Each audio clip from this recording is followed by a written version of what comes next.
नमस्ते। आइए हम आज सीखते हैं तारा और ग्रहों के बारे में। ये मैं आपको राशि मंडल और नक्षत्र मंडल का नक्शा दिखला रही हूँ। हमारे जो नक्षत्र में अगर हम आसमान में देखें तो ऊपर सब कुछ गोल दिखलाई देता है, तो इसलिए हम इसको गोल देखते हैं।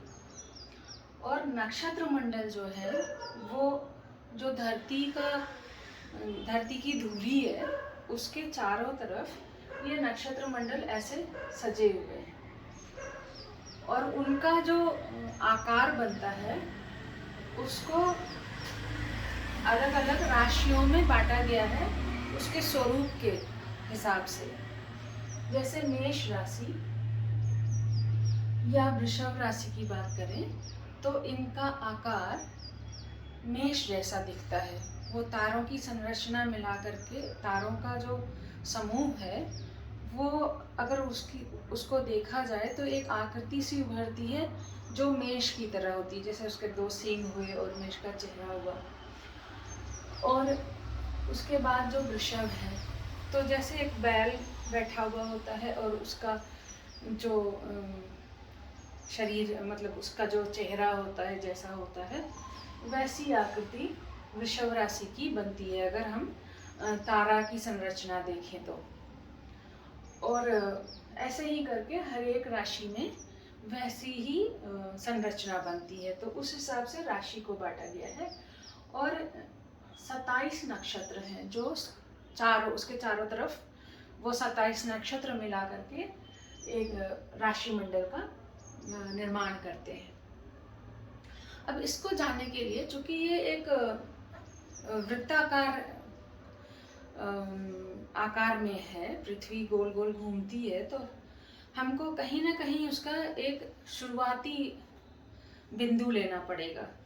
तो जो अश्विनी नक्षत्र है वहाँ पे हम उसका शुरुआती बिंदु लेते हैं, और पूरे 27 नक्षत्र हैं, अंत में रेवती, अश्विनी के ठीक बगल में रेवती है, तो वहाँ पे हमारा 360 डिग्री पूरा होता है।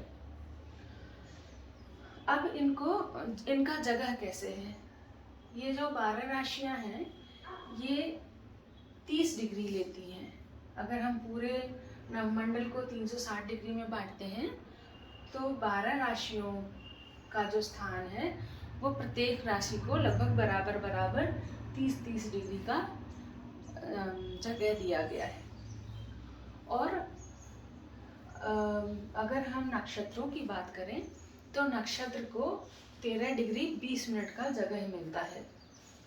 तो 13 डिग्री 20 मिनट 13 डिग्री 20 मिनट बनाता है 26 डिग्री 40 मिनट, और बच जाता है हमारे पास 20 मिनट और 3 डिग्री। तो इस हिसाब से एक और नक्षत्र उसमें थोड़ा सा आ जाता है।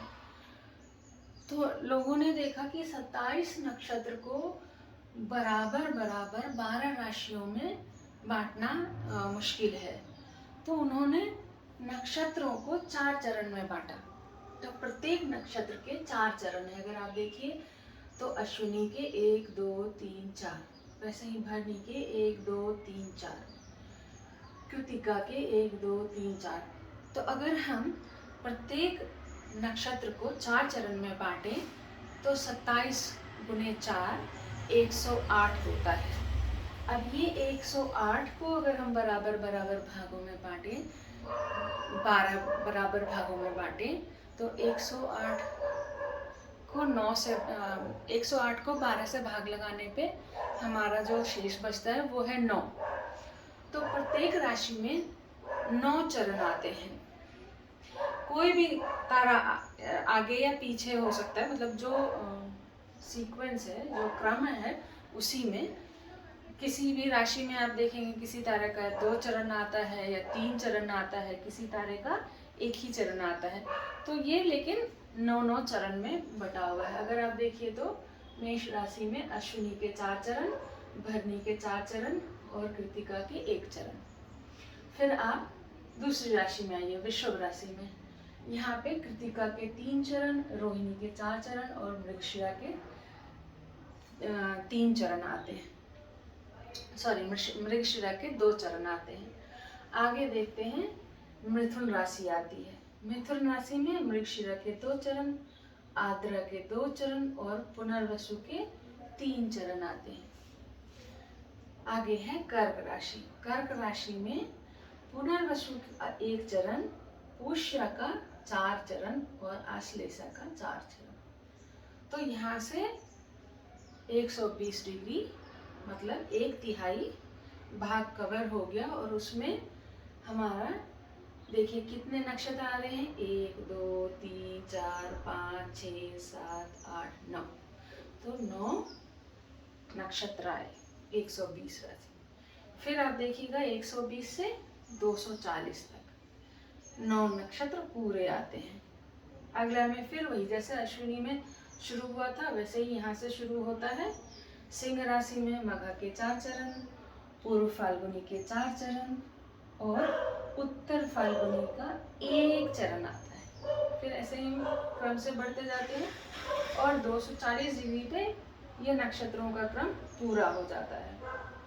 फिर यहाँ से अगर हम 240 डिग्री से 360 डिग्री तक देखें तो ऐसे ही इसमें भी 9 नक्षत्र आते हैं, प्रत्येक राशि में 9 चरण। तो ऐसे हमारा पूरा बांटा गया है। इसको समझने के लिए हम आगे और समझेंगे, तब समझ में आएगा। अभी हमको सिर्फ याद रखना है कि हमारे पास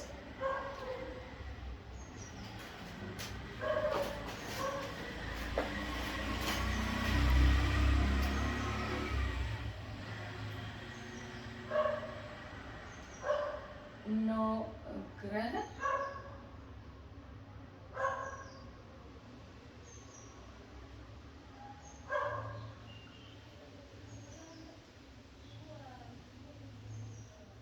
9 ग्रह, ज्योतिष को जानने के लिए 9 ग्रह, 12 राशि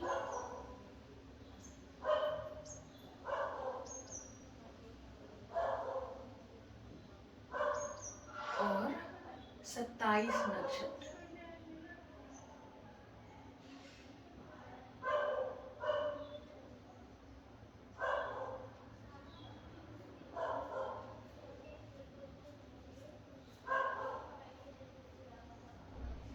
इस नक्षत्र को जानना जरूरी है।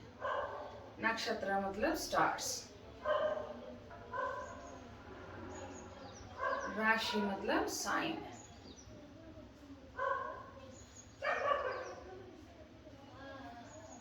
पूरे 12 राशि को मिलाकर ज़ोडिएक बनता है। तो पूरा ज़ोडिएक जो है वो 12 राशियों का है।